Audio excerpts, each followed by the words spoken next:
တိုက်ပွဲတွင်းမှာရှုံးနိမ့်သွားပြီးတဲ့အခါမှာတော့အီချီကိုတဖန်ပြန်လဲတေဆုံဖို့အတွက်အချိန်ကိုရောက်ရှိလာပြီဖြစ်ပါတယ်။ကြီးတုံကြီးတဲ့အသေးနိုင်ဆုံးစုကိုပေးရမယ်ဆိုရင် Black ကိုပေးရလောက်အောင်ထိကိုမှအီချီကိုခင်ဗျာနောက်တစ်ချိန်ကိုတေဆုံရပြန်ပြီပဲဖြစ်ပါတယ်။သူ့ရဲ့တေဆုံခြင်းဟာရောက်ရှိမလာခင်မှာပဲအချိန်ဟာရက်တန့်သွားတယ်လို့အီချီကိုတန်ကိုသူ့ရဲ့ဓာဖြစ်ဇန်ကဲစုကလည်းရောက်ရှိလာခဲ့ပါတယ်။တေလူမျိုးပါဖြစ်နေတဲ့ကောင်ကိုမှမင်းထက်ပြီးတော့တိုက်ခိုက်ခြင်းတေးလားအနိုင်ရခြင်းတေးလားဆိုပြီးတော့မင်းနေတာကြောင့်အီချီကိုကလည်းသူဆက်ပြီးတော့တိုက်ခိုက်ခြင်းတေးတယ်ဆိုတဲ့အကြောင်းကိုပြောပြလိုက်ပါတယ်။ဒီလိုနဲ့ဇန်ကဲစုကလည်းအီချီကိုကိုသူ့ရဲ့အတွင်းစိတ်ထဲကိုနောက်တစ်ချိန်ပြန်လဲခေါ်ဆောင်သွားပြန်ပါတယ်။ဒီခါမှာကတော့အရင်ကလိုအတွင်းစိတ်ဟာပျက်စီးမနေတော့ဘဲနဲ့အကောင့်အတိုင်းကိုမှရှိနေပြီးတော့အီချီကိုကိုဇန်ကဲစုကသူ့ကိုကောက်ကောက်မကင်တွင်နိုင်ခဲ့တဲ့အတွက်ကိုမှဆူနေပါတယ်။အီချီကိုကလည်းနောက်တစ်ချိန်တိုက်ခိုက်ခြင်းတွေတေးတာကြောင့်သူပြောတာတွေကိုခံနေခဲ့ရပြီးတော့ဇန်ကဲစုကလည်းဓာတ်တစ်ချောင်းကိုပေးလိုက်ပါတယ်။ပြီးတော့ဒီဓာတ်ဟာအဖွဲ73ခုကိုတော့မှမရောက်ရှိနိုင်တဲ့အတုံးမကျတဲ့တင်မင်းတယောက်ကင်တဲ့ဓာတ်ဆိုပြီးတော့ပေးတဲ့ခါမှာတော့အီချီကိုကလည်းသူ့ရဲ့ဓာတ်ကဇန်ကဲစုပဲမဟုတ်ဘူးလားဆိုပြီးတော့ပြန်ပြီးတော့မေကွန်ထုတ်ပါတယ်။ဒီတော့မှပဲဇန်ကဲစုကလည်းအခုလေးတင်သူချိုးပစ်လိုက်တဲ့ဇန်ကဲစုထားကိုထုတ်ပြလိုက်ပြီးတော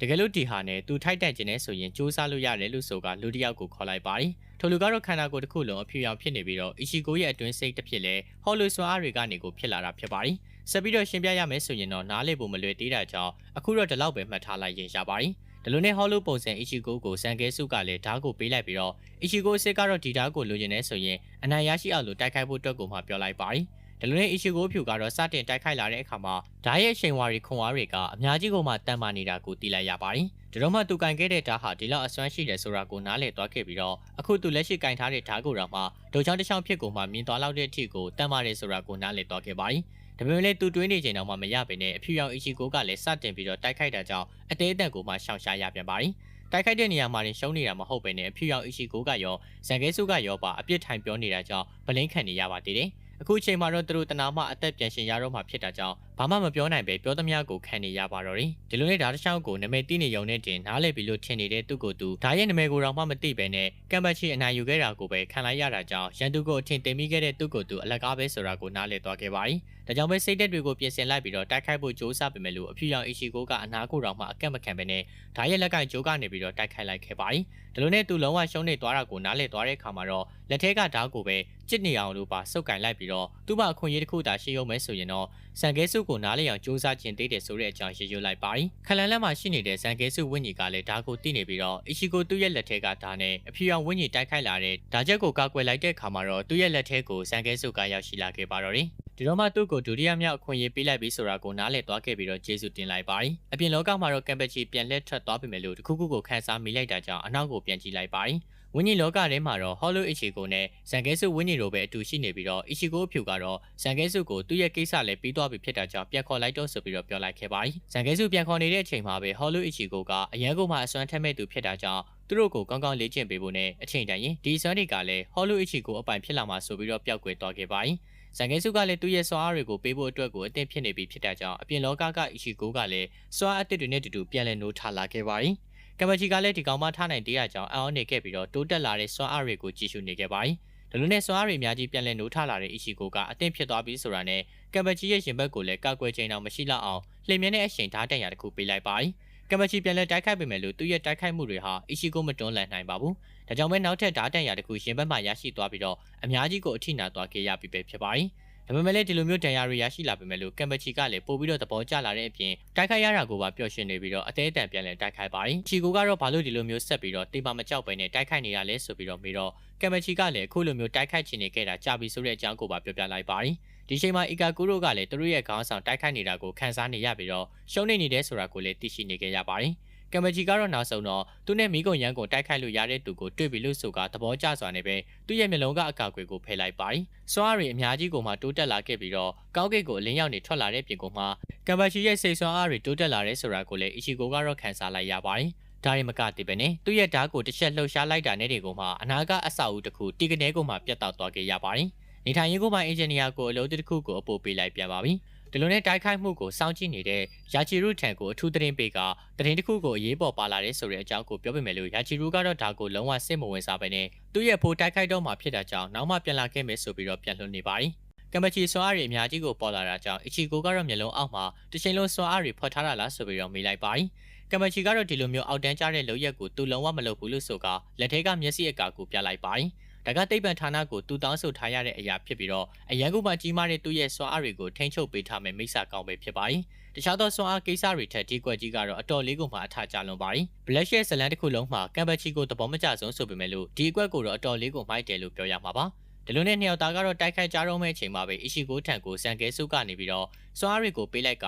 ကကမ်ဘချီကိုလည်းမင်းကတယောက်တည်းတိုက်ခိုက်နေတဲ့သူဖြစ်တာကြောင့်ငါတို့ကိုနိုင်မှာမဟုတ်ဘူးလို့ဆိုကနှစ်ယောက်သားကတော့စွမ်းအားတွေအပြည့်တုံပြီးတော့ဓာချင်းကိုမှရှင်ခုတ်ကြပါတော့တယ်။ပတ်ဝန်းကျင်တစ်ခုလုံးကလည်းပျက်စီးသွားတဲ့ပြင်ကိုမှအစာအုပ်တွေအများကြီးကိုပြိုကျသွားရပြန်ပါတယ်။ဝင်းကြီးလောကရဲ့ဆောက်လုပ်ရေးအင်ဂျင်နီယာတွေကတော့အတော်လေးကိုမှစိတ်ဆိုးနေမှလည်းဖြစ်ပါတယ်။တိုက်ခိုက်မှုပြီးသွားတဲ့အခါမှာတော့ကမ်ဘချီရဲ့ဓာချက်ကြောင့်အီချီကိုကလည်းလဲကျသွားခဲ့ပြီးတော့သူ့ရဲ့တငယ်ချင်းတွေကိုတောင်းပန်ပါတယ်လို့ပြောလိုက်ပါတယ်။ဒါပေမဲ့လို့ခဏကြာမှပဲကမ်ဘချီရဲ့ဓာကလည်းကျိုးသွားရပြီးတော့မင်းကအနိုင်ရရှိသွားတဲ့သူဖြစ်တာကြောင့်တောင်းပန်စရာမလိုပါဘူးလို့ဆိုလိုက်ခဲ့ပါတယ်။သူလည်းပဲလဲကျရပြီးတော့အီချီကိုအနိုင်ရတယ်ဆိုတာကိုအတိအမှတ်ပြုပေးလိုက်ခဲ့ပါတယ်။တိုက်ပွဲရဲ့အနိုင်ရှုံးပေါ်ထွက်လာပြီးဖြစ်တာကြောင့်စောင်းကြည့်နေတဲ့ဘိုလေးယာချီရုကလည်းသူမရဲ့အဖိုးကိုလာတဲ့သွားခဲ့ပြီးတော့မသွားခင်မှာတတိရှိနေတဲ့အီချီကိုကျေးဇူးတင်စကားပြောခဲ့ပါတယ်။သူ့ရဲ့ဖိုးကိုလည်းဒီလိုမျိုးပျော်ရွှင်အောင်လို့တိုက်ခိုက်ပေးခဲ့တဲ့အတွက်ကိုကျေးဇူးတင်တာဖြစ်ပြီးတော့ဒီလိုမျိုးမမြင်ရခဲ့တဲ့အရာတွေကလည်းအတော်ကြာပြီလို့ပါဆိုလိုက်ပါတယ်။သူမထွက်သွားပြီးတော့တိတ်မကြခင်မှာပဲတိုက်ခိုက်တန်တွေကရက်သွားပြီးဖြစ်တာကြောင့်ဟာနာတာနဲ့ဂန်ဂျူရိုကလည်းမျှော်စင်ပေါ်ကိုတက်သွားဖို့အတွက်ကိုမှပြုလုပ်နေကြပါတယ်။ရိုကီယာကလည်းသူမခန်းစားမိနေတ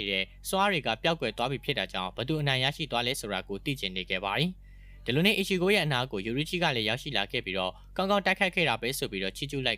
မင်းကငါအသိမခံပါဘူးဆိုပြီးတော့စွားတစ်ခုကိုအသုံးပြုလိုက်ခဲ့ပါတယ်။တရှင်ကတောအုပ်ထဲမှာပျက်စီးနေတဲ့ဓာတ်ကိုကင်ထားရင်းနဲ့ထိုင်နေတဲ့လူတစ်ယောက်ရဲ့အနာကိုအသက်ငယ်ငယ်နဲ့ကလေးတစ်ယောက်ကတော့ရရှိလာခဲ့ပါတယ်။ဓာတ်ဘောကသွေးတွေကိုပျော်ရွှင်စွာနဲ့ကင်ကြည့်နေပြီးတော့မကြောက်ရွံ့တာကြောင့်ထိုလူကတော့မင်းကဓာတ်ကိုမကြောက်ဘူးလားဆိုပြီးတော့ကလေးကိုမေးလိုက်ပါတယ်။စကားမပြောတတ်သေးတဲ့ကလေးကတော့ပျော်ရွှင်စွာနဲ့ကိုရီမောနေတာကြောင့်မင်းရဲ့နာမည်ကဘလို့ခေါ်လဲဆိုပြီးတော့မေးလိုက်ပါတယ်။ကလေးကတော့မဖြေနိုင်တာကြောင့်နာမည်မရှိဘူးဆိုတာကိုသိလိုက်ရပြီးတော့ယာချီရိုရဲ့မျက်နှာနဲ့အတူနိုးထလာတဲ့သူကတော့ကမ်ဘချီပဲဖြစ်ပါတယ်။ခုနကတိုက်ပွဲတွေကနေပြီးတော့ခေါ်ဆောင်လာခဲ့တာဖြစ်ကအခုတော့တတိယလာခဲ့ပြီပဲဖြစ်ပါတယ်။ကမ်ဘချီကတော့တတိယတာနဲ့ဟိုကောင်လေးကောဆိုပြီးတော့မေးတဲ့ခါမှာတော့ယာချီရိုကတော့အသက်ရှင်နေသိမဲ့ချင်းနေဆိုပြီးတော့ပြန်ပြေးလိုက်ပါတယ်။ကမ်ဘချီကတော့သူရှုံးသွားခဲ့တဲ့ဆိုတာကိုလက်ခံနေတာကြောင့်ယာချီရိုကလည်းဟိုကောင်လေးကသူနဲ့ဓာတ်နဲ့နှစ်ယောက်ကိုမှတိုက်ခိုက်ခဲ့တာဖြစ်ပြီးတော့နှစ်ယောက်တယောက်အခြေအနေတွေမှာကမ်ဘချီရှုံးနေခဲ့ရတယ်ဆိုရင်လည်းနိုင်ပါတယ်လို့အတင်ပြောနေခဲ့ပါတယ်။ဒါပေမဲ့လည်းကမ်ဘချီကတော့ဒါကိုလက်မခံဘဲနဲ့သူ့ရဲ့ဓာတ်အကျိုးကိုကိုင်ရင်နဲ့ယာချီရိုကိုမင်းကနာမည်ပေးခဲ့တဲ့နေ့ကိုမှတ်မိသေးလားဆိုပြီးတော့မေးလိုက်ရင်နဲ့နာမည်မရှိဘဲနဲ့အကြာကြီးရှင်တန်လာခဲ့ရတဲ့သူ့ရဲ့ဓာတ်ကိုအာနာစွာနဲ့ပ